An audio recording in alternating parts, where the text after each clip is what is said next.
Tumepewa tume na amri kuu.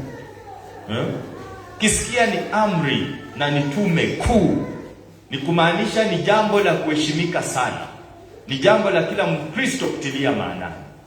Na unaweza kosa kuelewa hii inamaanisha nini wakati Yesu anasema enendeni mkawafanye mataifa yote kuwa wanafunzi. You might not understand this, but indeed we are called to go and make disciples of all nations. Amen. And so today I'm bringing the message, why the great command and commission? Kwa nini Yesu anazungumzia? Why about this? Why is God insisting on this? Kwa nini Mungu anatilia mkazo? Na maandiko ambayo tumesoma leo ukiyasikiliza kwa umakini ni maandiko yaliyo na utajiri mwingi sana. From Luke chapter 24, if you read from verse 44, my Bible says, he said to them, this is Jesus. He said to them, this is what I told you while I was still with you. What does this mean? Now Jesus is set to go into the heavens. Kukaa duniani imepita. So he says, this is what I told you when I was still with you. Everything must be fulfilled that is written about me in the law of Moses, the prophets and the Psalms. Hallelujah. Kila kitu kilichoandikwa lazima kitimizwe. It has to. Ndiyo akasema verse 45, then he opened their minds so they could understand the scriptures. He told them, this is what is written, the Christ will suffer and rise from the dead on the third day. And repentance and forgiveness of sins will be preached in his name to all nations, beginning at Jerusalem. Verse 49, I'm going to send you what my Father has promised, but stay in the city until you have been clothed with the power from on high. Amen. May the Lord bless his word. Amen. Mbona, why the great command and the great commission to the church? Obedience to the great command and commission is the message of God's love and forgiveness. Amen. There is no way we can preach the word of God or spread the message of God's love and forgiveness without obedience in the great commission. And so Jesus works when we work. I told you the other Sunday. On the other hand, tunahitaji tufanye kitu ili tumpe Mungu nafasi ya kufanya kazi yake.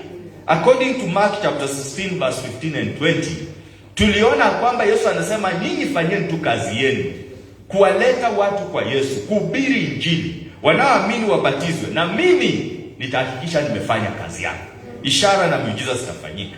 And last Sunday, as I said again, we heard very well that we need to be very much hospital, watu wakarimu katika uinjilisti na umisheni. Anania na Safira ambayo kwaya yetu wameimba hapa, waliudhi sana ufalme wa Mungu, kwa sababu ilikuwa kipindi ambacho kanisa kinahitaji kupata rasilimali za kuhubiri injili. Na Anania na Safira wanapangana kudanganya, na walipoleta uongo walikufa wote, kwa sababu resources in evangelism and missions is very key. Praise the name of Jesus. Amen. And so today we see Luke ambaye ni the doctor, one of the doctors. By the way, Luke ni daktari. Ukisoma Colossians chapter 4 verse 14, utamwona yeye alikuwa professional doctor na alipata nafasi nzuri sana ya kutembea na Petro sana. He was very close to Peter na kumsaidia Peter kuhubiri injili. So hata tunajua injili hii aliyoandika kuna uwezekano mkubwa ni maneno aliyoambiwa na Petero, sababu Petro ndiye aliona Yesu na aliishi na Yesu hapa kwa karibu. So anamwambia is the only Greek and a Gentile Christian who wrote the New Testament. Praise the name of Jesus. And so in AD 60 we see him writing his authorship as a friend companion of Apostle Peter and even Paul. He also wrote the book of Acts, and he was in Rome or Caesarea when he wrote this letter. And the main reason was to present Jesus Christ as the Messiah and the perfect human Savior. So when we look in the book of Luke chapter 1 mpaka 24, tunaona perfectness of Jesus, the Son of Man, and is the Messiah, and is our Redeemer. He is our Savior. No wonder that is why in Luke chapter 19, verse 9 to 10, where we see the very main purpose why hii maandiko alisema Yesu akiongea na Zakayo baada ya kushuka kwenye mti akienda naye nyumbani kwake. He said, today, he told Zacchaeus, today salvation has come to this house. Wokovu, Yesu tu kuingia kwa nyumba yake ilikuwa sio kitu kingine, wokovu umeingia nyumbani mwako. Can you read with me on the screen? Okay, after the salvation coming in this house, read with me the remaining part. Because this man too is a son of Abraham. And verse 10 says, for the Son of Man came to seek and to save the lost. Praise the name of Jesus. That is why he came. No other reason. One of the areas Jesus strongly declares that nimekuja kutafuta na kuokoa kile kilichopotea. Now, why the Great Command and the Great Commission? One, it is the fulfillment of the Old Testament. Amen.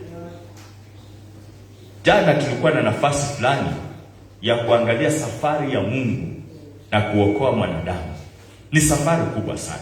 No wonder that is why katika Biblia yetu Agano la Kale lina vitabu 39. And then Agano Jipya linakuwa na 27. Kumaanisha kabla ya Mungu kuokoa mwanadamu, alikuwa na kazi kubwa sana ya kutengeneza moyo wake, ya kuandaa maisha yake. Kwa sababu hazina yenye iko kwa moyo wa mwanadamu ni nzito. Sijui kama umeshakaa chini ukajiuliza, hawa wana wa Israeli wakati wanatolewa katika nchi ya Misri, wanakuja wanavukishwa bahari ya Shamu, wanaona Red Sea ikipasuka, maji yakisimama huku na maji yanasimama huku, and then Musa na wana wa Israeli wanapita kwa nchi kavu, wanaenda ng'ambo ile nyingine, wanaanza kumsifu Mungu. Miriam ndiye alianza kuimbisha nyimbo za kusherehekea ushindi wa Bwana, na Wamisri wanakuja wanasimama wanasema, kwani hapa kuna nini? Vile wamepita hata sisi tutapita. Na saa ile Farao anasimama ng'ambo, anaachilia na majeshi ya Misri yanaingia katika ile bahari, yanaingia yote na malori zao na magari zao na farasi zao. Saa ile wote wamejaa ndani, Mungu anaachilia maji na peleka wote wanakufa. Farao anatoka hapa akisema kweli Mungu wa Wayahudi ni Mungu. Na anarudi Misri kusema ni Mungu. Sawa, that is good. But jaribu kufuata safari yao pale mbele. Within a short time wale watu wameokolewa kwa ushindi wa aina hiyo. Tena wanasema ni afadhali kurudi Misri. Huko tulikuwa tunakula malenge na huko tulikuwa tuna hata makaburi ya kutuzika huko. What is wrong with humanity? Mwanadamu ana kazi ngumu ya mageuzi, ya kuelewa Mungu ni nani katika maisha yake. Unaweza hata ukasikia neno la Mungu leo, lakini usipoomba Mungu kukusaidia, hilo neno linaweza kosa kusaidia maisha yako. Unaweza kaa kanisa hata miaka 10 but no change in your life. Mapenzi ya Mungu ni uwe transformed na kusonga mbele. Lazima wewe uchukue hatua ya kujipeana kwa Mungu. I'm here to say this. The Great Command and the Great Commission fulfills the Old Testament. Praise the name of Jesus. Safari hiyo yote imetimizwa katika, imagine ni katika tu injili peke yake. Mtu anahubiriwa injili na mageuzi yanaingia instantly. Praise Jesus. Ulikuwa hujawahi pokea Yesu, you hear the gospel and things change. Sometimes hata wewe unaweza kosa kujua, but kama umeamini na unaruhusu neema ifanye kazi, the change comes. Hallelujah. In 1987 nilikuwa tauni hii kijana wa miaka 14. Ninajisikia sana nimemaliza class 8. Sasa ni kurelax nikingoja mwaka huo wa kuingia shule ya upili. Kanisa nilikuwa naendanga tu. Kienda hapo West, hapo karibu na Mchai Estate, kuna kanisa hapo iko hapo inaitwa Church of God. Kuna pastor alikuwa hapo ndani. Na nilikuwa rafiki ya watoto wake sana, sababu tulikuwa rika. Ndani ya hiyo kanisa kuna shimo la kubatizia watu. Sisi tulikuwa tunangoja saa ile huyo pastor ameenda kwao, sababu hao wanaendanga kwao tena watarudi karibu sana. Sisi tunafungulia maji, tunaanza kuogelea ndani ya kitu ya kubatiza watu ndani ya church. We swim inside. Sisi baada ya kwenda kuswim mitoni tunaswim hapo. Na Sunday tumekaa hapo tunajifanya tumeokoka. Ilikuwa tarehe 28 Jumapili asubuhi. Mhubiri akaniletea neno, Yesu anaokoa. Na Yesu anabadilisha. Unaweza amini na unaweza kiri na Yesu akuokoe. Si kwenda church kuokoka. Tulikuwa tumekaa kwa nyasi hapo. Aliposema ni nani angependa Yesu amuokoe? Nikasema mimi nataka huyo Yesu. Na nikaomba ombi la toba la kabisa Yesu. Mabadiliko yaliingia maishani mwangu. Imagine that prayer, kusema amen. Niliona dunia imegeuka. Nilisimama hapo, nilipenda kucheza mipira hapo kwa hiyo kiwanja. Mambo yalikuwa ndani yangu mawili. Ubaki uende nyumbani. Ubaki uende nyumbani. Kwenda nyumbani ikapata uzito. Na niliendana tu, akili yangu inawaza tu Yesu. Inawaza mambo ya Yesu. The following Sunday I was there. Penye nilikutana na Yesu. Pastor wangu hakujua amefanya kazi, alikuwa ameenda. Alifikiria ameongea na watoto akaenda. And that salvation remained mpaka siku ya leo. Yesu ni Bwana. Praise the name of the Lord. Asking Jesus into your life inaleta the whole covenant na inakuwa inatimizwa in your life. Kanisa ninaposema let us go and preach the gospel, you might not know what you are doing, but kuna kitu kikubwa unasababisha katika maisha ya watu ambayo italeta mageuzi ambayo haijawahi onekana. Praise the name of Jesus. And so when we preach the gospel, tunapeana nafasi ya mpango wa Mungu kuanzia mwanzo kutimizwa ndani ya watu. Wakati Adam na Hawa waliingia kwa dhambi ya kutomtii Mungu, Jehanamu ilifunguka kwa sababu yake. Wakati watu wanaokoka, Jehanamu inafungwa kwa sababu yake. Kuna vitu vinafanyikanga dunia hii. Watu wanakufa, wanazikwa. Wengine wanazikwa na dini mingi, wanazikwa na starehe za kila aina. But let me tell you, mtu tu mwenye ana nguvu ni ule mtu huwa anakufa kama ako ndani ya Yesu. Lakini yeyote anayekufa bila Yesu, hata kama wewe ni president, I tell you, Jehanamu inakuwa tu imefunguka hivi na kungoja. So, salvation inaokoa mtu kutoka kwa jangwa la milele na milele. Na agano la kale, mpango wa mwanadamu kurejeshwa na Mungu unatimia. That is why in verse 44 of Luke 24, the Bible says, "Say to them, this is what I told you while I was still with you. Everything must be fulfilled.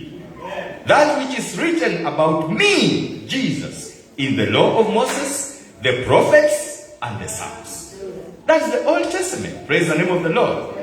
40 days after resurrection, Jesus comes to his disciples and he tells them the Old Testament through me. Unajua maneno haya tumesoma, Yesu sasa amefufuka, anangoja kwenda mbinguni. So kwa siku 40 anatembeanga akiwaambia maneno. Wanamuona wanasema, huyu ndio ule tuliona kweli kama anakaa naisha. Yaani ndio tuliona kama amepigwa saa ile. Yaani umerudishwa mwili wote. Praise the name of the Lord. Imagine wale wanaenda hata kukufa katika Kristo. One day tutarudishiwa miili zetu zote. Juzi nimeona kitu kingine ikanisumbua kichwa wangu jioni hapa town.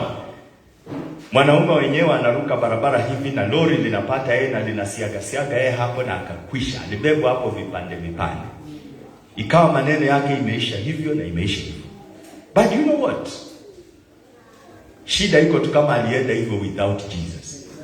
Lakini kama hako na Yesu, atarudishiwa mwili wake wote katika ufalme ujao. Maisha ndani ya Yesu ni bora. Na maisha ndani ya Yesu inatufaa.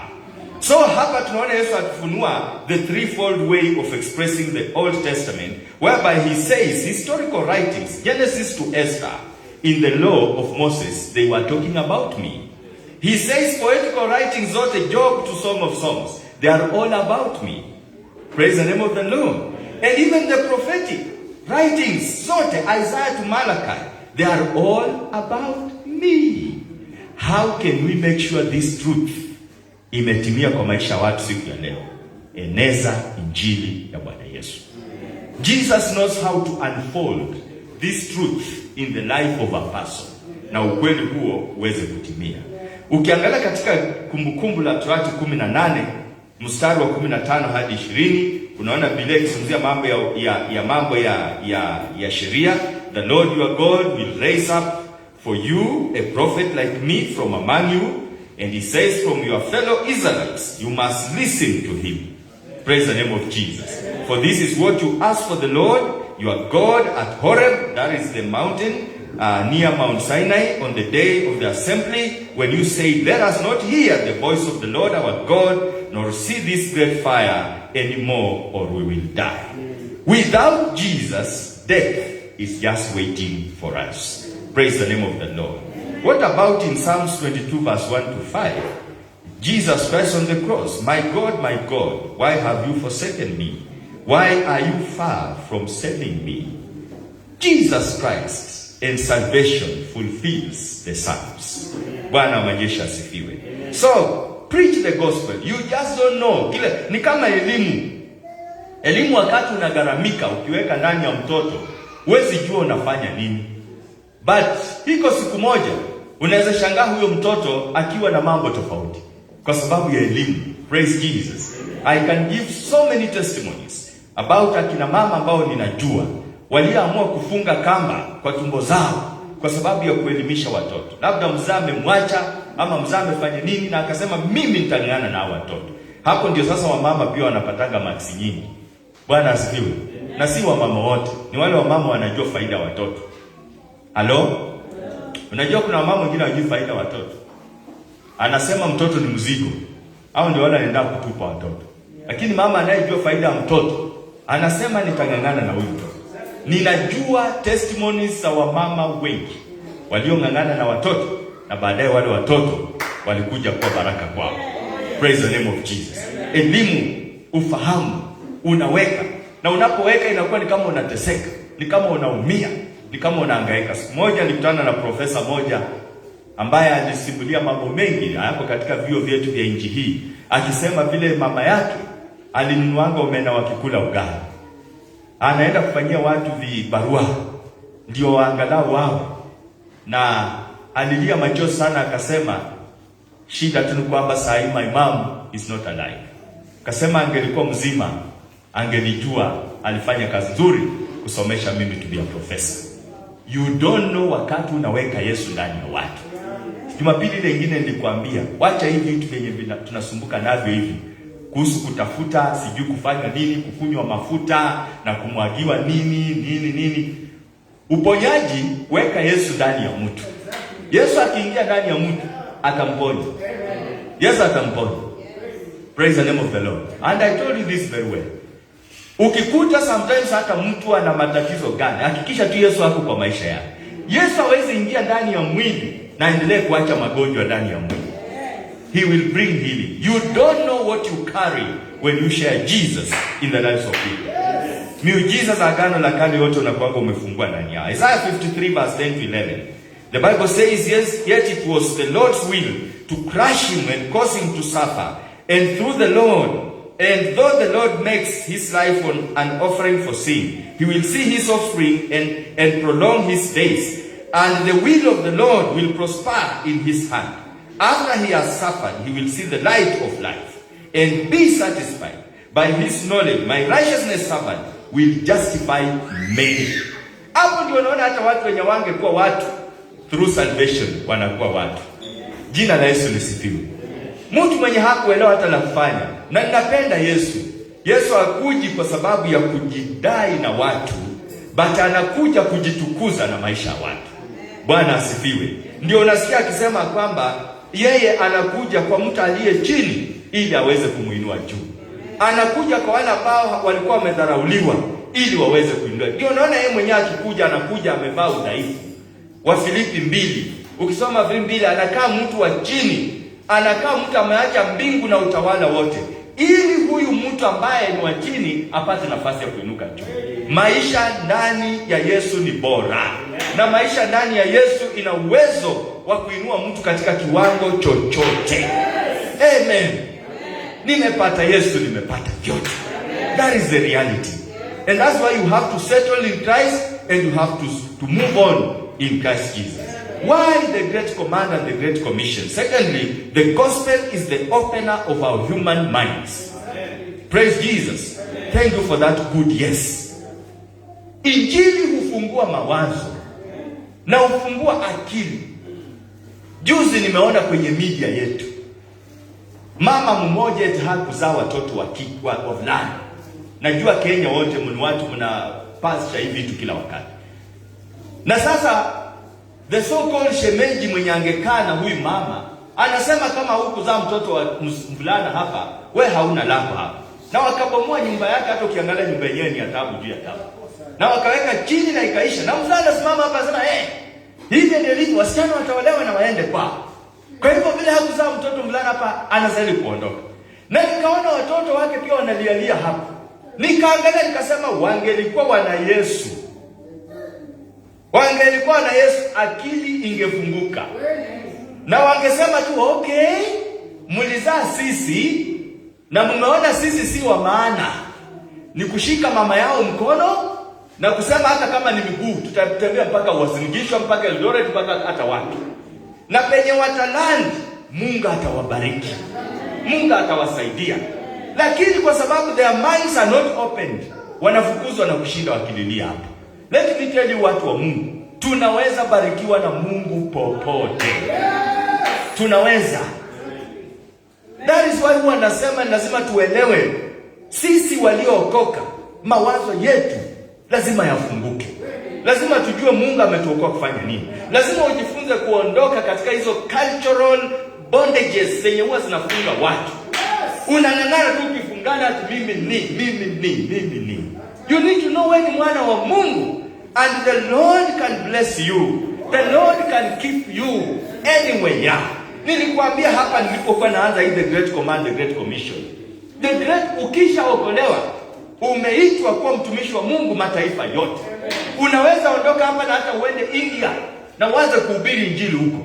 Na ikiwezekana hata umalizie maisha yako huko na Yesu ni Bwana. Na one day tutakutana. Praise the name of Jesus. Lakini mawazo kama haijafunguka, unasema India kwa India naenda wapi? Na huko sasa nani anaweza enda huko arudi? Pilipili nani atakulanga usiku na mchana? Na wenye wanakula pilipili huko si wanaishi? Wewe ndio special sana. Usipochunga ni ubinafsi. Usipochunga ni pride ya kutotii the Great Command. I am here to tell you, the gospel must open our minds. And we must preach the gospel to open up the minds of other people. Watu wafunguke. Hivi vitu ndogo ndogo vinasumbua Kenya yetu hii sometimes ni lack of our minds being opened up. Unaweza kuta mtu katika nchi hii anajisainia mali na utajiri na vitu. Ni kama anataka kusanya Kenya yote iwe mali yake.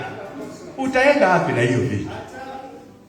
Let me tell you, siku yenye unaondoka dunia hii, ukitaka kujua hauna kitu,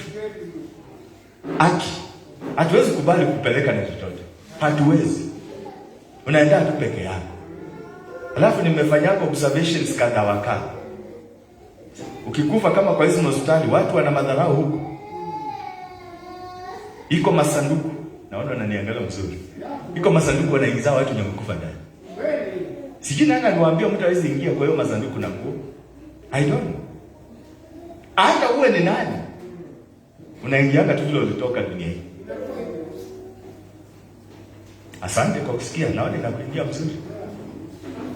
Yaani kwa njia nyingine wanakukumbusha tu ulikuja bure na unarudi bure. Sasa linda moyo wako Bwana. Saidia moyo wako ujuane na Yesu. Kwa sababu moyo wako ndio una nafasi ya kukaa na Jehova. Na let me tell you, hakuna style ya kuwekwa ya tajiri na maskini. Hakuna style ya msomi na mwenye kusoma. Hakuna style. Yote tu ni mavumbi na inakuanga tu mavumbi. Bwana, penda Yesu. Naishia Yesu. Funguka akili. Funguka mawazo. Ming'ang'ano mingi ya dunia hii, jaribu kuelewa.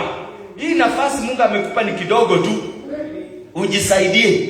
Na ujisaidie. Ishi. Kama ni kula vizuri ukiwa mzima. Vaa vizuri ukiwa mzima. Hubiri injili ukiwa mzima. But a time is coming. Hii vitu vyote itakuwa ni ubatili juu ya ubatili. Open up your minds. Wakristo wanaishi hivyo. Bwana Yesu asifiwe. Wakristo wanaishi wakijua kwamba sisi twapita. Sisi kazi yetu ni kuhubiri injili. Sisi kazi yetu ni kusaidia watu wafunguka akili. Ingelikuwa hivyo Kenya hii, hatungekuwa judged na historia ya J.M. Kariuki. After independence, J.M. Kariuki stands up in parliament and he says, Kenya and everything in this land inatutosha sisi wote mpaka ibaki. Hiyo peke yake ilifanya mtoto wenyewe akauawa bila mpango. Why?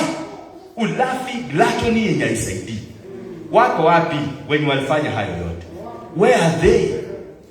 And indeed, I'm here to say as a servant of God, mali ya Kenya hii inatutosha sisi zote. Ni aibu kusikikanga katika Kenya hii ati kuna mtu anaitwa squatter. Ati kuna mtu anaitwa ati analala kwa makaratasi. Mali ya nchi hii inatosha watu milioni 44 wote. Na kila mtu angalau awe na maisha yenye anaweza ishi. Kila mtu angalau akiamka asubuhi anaweza jisaidia. Kwani mataifa yenye yameendelea yamefanya nini? Kila mataifa yenye yameendelea yote, watu hata unakuta mtu hata mwenye ako chini lazima akule chakula, lazima akunywe maji, lazima access medication, lazima akae kwa nyumba fulani. Inji yetu unaweza kuta mtu maisha yake ni kwa mtaa. Open up your minds. Let us open up your minds. And the way to open up our minds ni injili kuifikisha kwa watu. Praise the name of the Lord. The Bible says in Genesis 3:6 and 7, when the woman saw that the fruit of the tree was good for food and pleasing to the eye, and also desirable for gaining wisdom, she took some and ate it. She also gave some to her husband who was with her, and he ate. Then the eyes of both of them were opened, and they realized they were naked, so they sewed fig leaves together and made coverings for themselves. The gospel opens up eyes. God is so good that he still followed this human being. Kamwambia wachana na mambo ya kujivika majani yenye inanyauka jua likiwaka. Majani yafungua. Upendo wa Mungu unadhirika, akachinja mwana kondoo na akamvalisha vazi la kudumu. Ishara ya kwamba nitamleta mwana kondoo Yesu, ambaye siku moja ataokoa mioyo za wanadamu. Bwana Yesu asifiwe. Injili hufungua mawazo yetu, na mawazo yetu yanaelewa jinsi ya kuishi. Ringa kwa sababu uko na Yesu. Ongea kwa sababu una Yesu. Tembea kwa sababu Yesu ako ndani yako. But minus Jesus, it is all vanity of vanities. The Bible says in Luke 24 verse 45, then he opened their minds so they could understand the scriptures. My prayer this morning imekuwa tu Bwana afungue mawazo yetu ili tuelewe neno la Mungu. Utaishi na moyo wa shukrani katika maisha yako yote. However, this cannot happen. Ndio naona mwishowe Luka anasema, Yesu akasema nitahakikisha nimewaletea msaidizi, Roho Mtakatifu. Na Paulo anaiweka wazi katika 1 Corinthians chapter 2 verse 14, where he says the person without the Spirit does not accept the things that come from the Spirit of God, but considers them foolishness and cannot understand them because they are discerned only through the Spirit. What am I saying, church, today? It is important that you get aligned to the works of the Holy Spirit. Uelewe Roho Mtakatifu atakuongozaje na kusaidia mna gani. Kwa sababu ni mawazo ya Roho peke yake ndiye anajuanga huu kweli. Bwana asifiwe. Mawazo ya Roho Mtakatifu. Kanisa, Bwana Yesu asifiwe. Nikuombe na nikusaidie. Mungu anakupenda. Ndio sababu umefika hapo umefika. Na ataendelea kukusaidia. Na ataendelea kukulinda. Na ukisoma neno la Mungu, hata mipango yenye Mungu ako nayo na maisha yako ni mipango mizuri. Mungu hana ubaya wote na maisha yako. Usiku na mchana ana agenda nzuri kwa ajili ya watoto wake. But let me tell you, isifike siku hata moja na dakika hata moja ukadhania ni nguvu yako, ni uwezo wako, ni akili yako, ni bidii yako hiyo ndio mwanzo wa kwenda chini. That is why I'm helping you. Funguka mawazo ili your discernment isaidiwe na Roho Mtakatifu wa Mungu. Kuanzia leo utaingianga kwa boma lako ukisema kama sio Mungu mimi singelikuwa hivi. Utaingia kanisani mwako ukisema kama si Mungu. Let me tell you, kuna watu sasa wanalia hata katika ICU. Wanasema nikipata nafasi tu niingie kanisani mwabudu Mungu. Utaingia kanisani kwa shukrani. Funguka mawazo, ujue Mungu amekuita kufanya nini. Praise the name of the Lord. The natural man cannot receive the things of the spirit. That is the truth. Mwanadamu akaida hawezi elewa, because the spiritual things are discerned in the spiritual realm. Christ by his indwelling Holy Spirit opens our understanding, and then do we understand the scriptures. 25 years old church, you need to be in a position ya kuelewa vizuri Mungu anataka ufanye nini na Mungu hataki ufanye nini. Mungu anataka uende wapi na Mungu hataki uende wapi. Na chenye kitakusaidia ni kuambia Mungu, fungua mawazo yangu, nielewe Bwana unataka niishi namna gani. Kwa sababu what happens, the natural man huwa anaendelea kila siku kuvurutana na the spiritual person in you. Bwana asifiwe. Sijui kama unaelewa what the book of Galatians says about wale wanaitwa wana wa Mungu. Unajua, oh God, are you ready for this? Yes. Uko tayari kwa hii?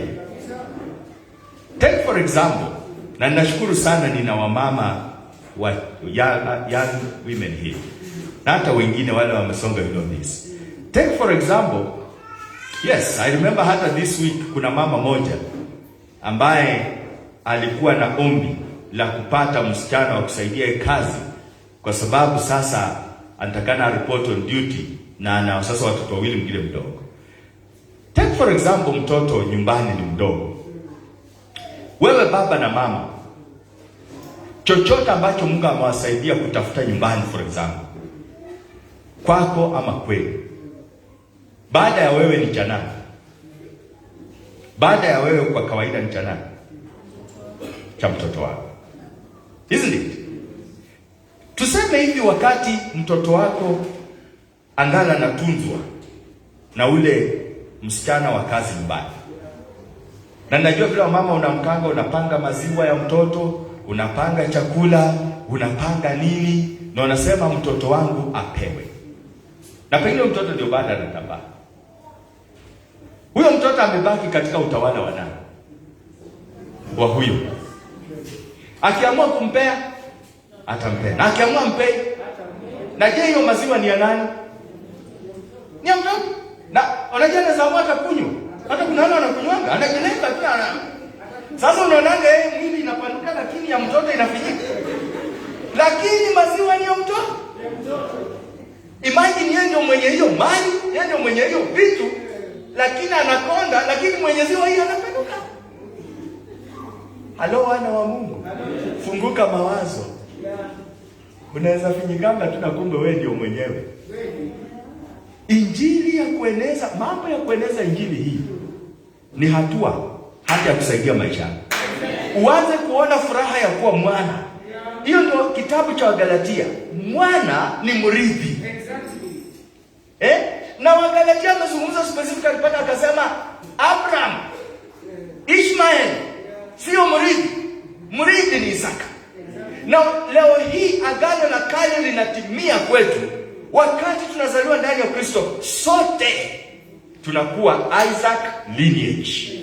Yote, all that pertains the kingdom are ours in Jesus' name. But you know what? You cannot get there until your minds opens up. I'm here to celebrate the gospel because it is an opener of human minds. Praise the name of Jesus. Injili ndio inafungua mawazo. Mtu akajua kula anatoka na akajua kula anaelekea in Jesus name. Embrace the gospel. Tembea katika injili kwa furaha na kwa shukrani. Na Roho Mtakatifu ataendelea kufanya kwa maisha yako. Ndio unaona walioitwa watu wa chini, Yesu anawainua na kuwa juu. Waliitwa watu ambao hawawezi, baadaye Yesu anakuwezesha. Wanaitwa mtu hakuwa na chochote, baadaye mtu anakupa kitu ili jina lake litukuzwe, lisifiwe. Injili hufungua mawazo. Funguka mawazo in Jesus name.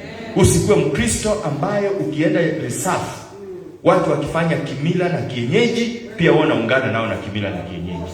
Hiyo utakuwa umeanguka mtihani. Wakati wako pale, wewe onyesha kwamba wewe ni wa upande wa Bwana Yesu. Wewe onyesha kwamba, kwa sababu injili lazima ifungue mawazo. Bwana asifiwe. Niruhusu nikupe hii kwa sababu najua itakusaidia.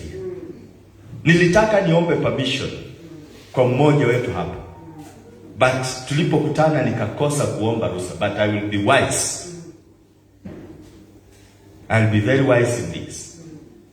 Kwa hii church yetu kuna mmoja wetu alitoka kwao na akaenda kwake. Baada ya kwenda kwake akaanza maisha ya kwake. So ukienda kwako lazima ubana kwako. Uwe ni mwanaume au mtu wa kike unapambana kwako.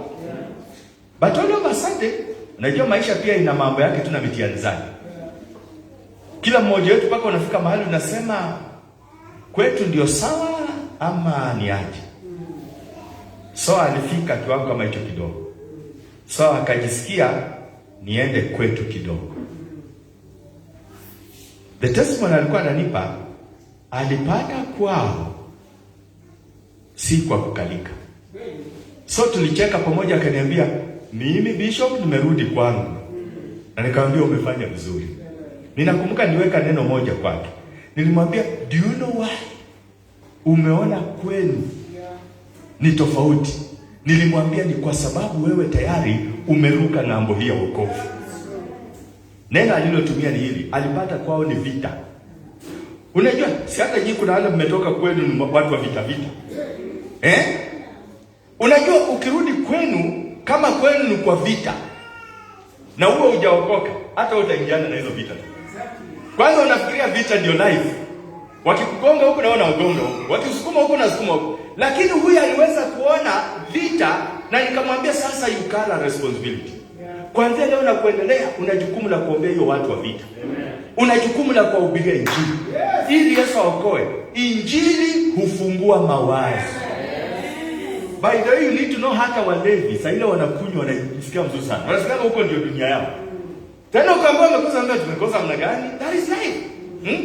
By the way, mwingine aliniambia juzi nikashtuka. Hiyo lugha sikuelewa. Mimi nilitaka anisaidie jambo fulani. Na kaambia lakini hata ukiwa mhubiri sijafungua lock. So, nilisema lock. Akili yangu ya ufundi ikafikiria lock ni kufungua locks. Kumbe anasema kitu kingine je, mimi sielewi. Yaani anahitaji sijui apewe nini ndio ifanye nini. You know it. Mnajua hiyo maneno. Mimi najua kufungua lock means what? Yeye kwake kufungua lock ni maisha. But wacha apate nafasi akuje ng'ambo hii kidogo. Utaona akisema kumbe hiyo maisha si mzuri. Injili hufungua mawazo. Tufunguke na tufungue watu mawazo. Watu ambao wako, Isaiah anasema wenye wako hata wanajua njia, sasa wanaanza kuona njia. Wenye walikuwa wanaona giza maishani, wanaanza kuona nini? Injili hufungua mawazo. We must preach them. Finally, the gospel is the message of God's love and forgiveness. Praise the name of Jesus. There is no gospel when we put away the love of God and the forgiveness. Injili ni upendo wa Mwenyezi Mungu na ni msamaha wa Bwana. Luke 24 verse 47, and the Bible says, and repentance for forgiveness, forgiveness of sins will be preached in his name to all nations, starting from where? Jerusalem. Starting from at home. Wapendwa, we must embrace the heart of forgiveness. Moyo ambayo hii vitu mnaona vinasumbua Kenya saa hii kuwana. By the way, kuna mtoto mmoja kwa hii kanisa labda mjui, is a youth in this church. Aliingia kwa hii kanisa. Mimi mara ya kwanza kumuona nilimuona zamani, kanisa ile miaka ile nyingi. Kiwa katoto kadogo hivi. Na kanajua ile kanisa kalitokeanga hii mlima hii. So juzi mwaka huu ametokea tena kwa hii church. Sasa ni kijana barabara. Nasema unaweza kuwa hunikumbuki lakini mimi ni fulani. Nasema nakumbuka hiyo milima yenu hii. na tukaongea maneno mazuri kwa ofisi. All of a sudden tukawa tumefikia ile Jumapili yetu ya seed sowing. Ni wangapi walikuwa hapa seed sowing Sunday? Praise the name of the Lord. May the Lord bless you. So niliongea naye a week before, 2 weeks before seed sowing Sunday.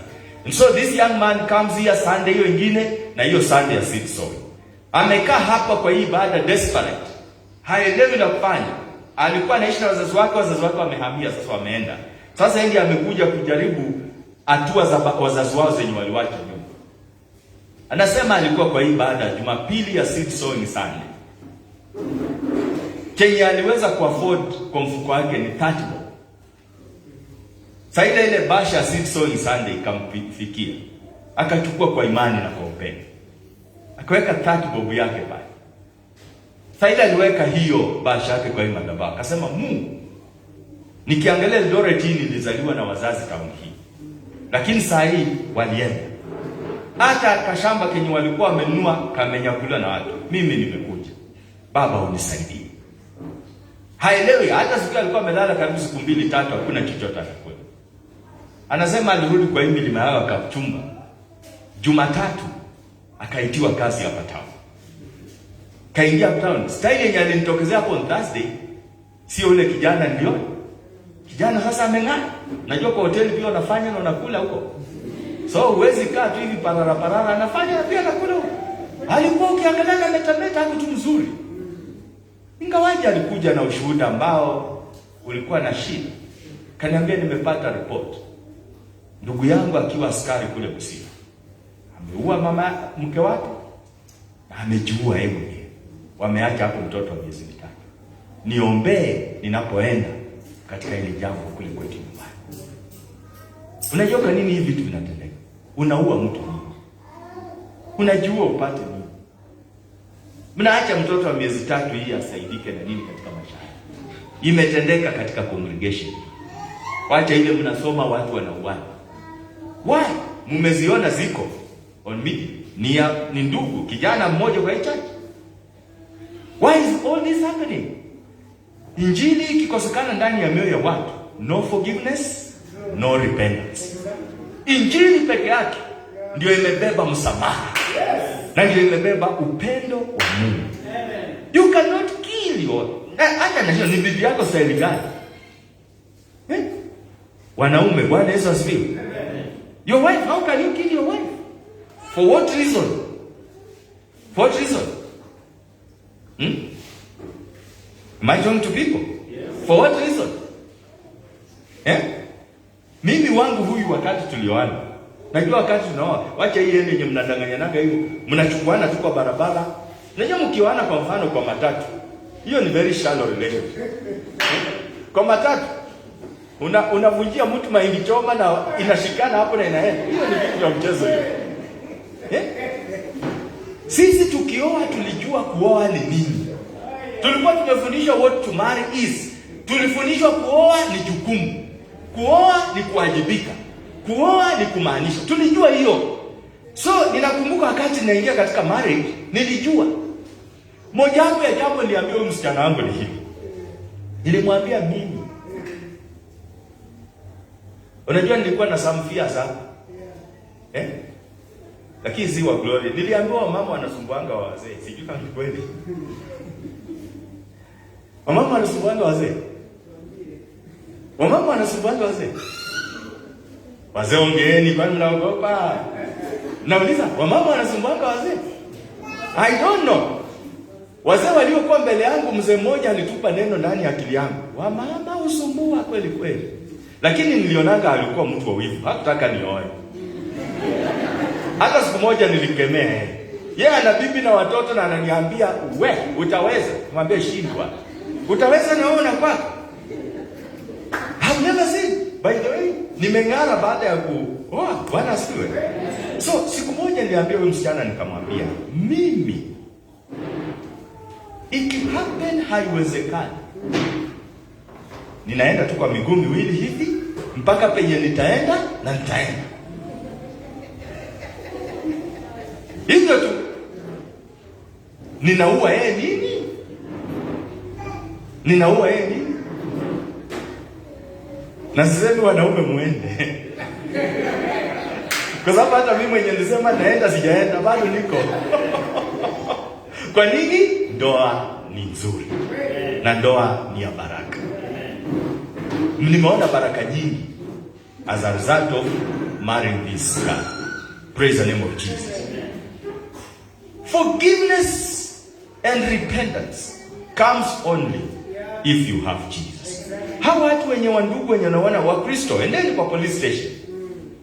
Hizi vitu yenye vinasemwa na professionals wasiongeleshane, waaskari askari wafanye nini? They may not work, but injili inaweza saidia watu waishi.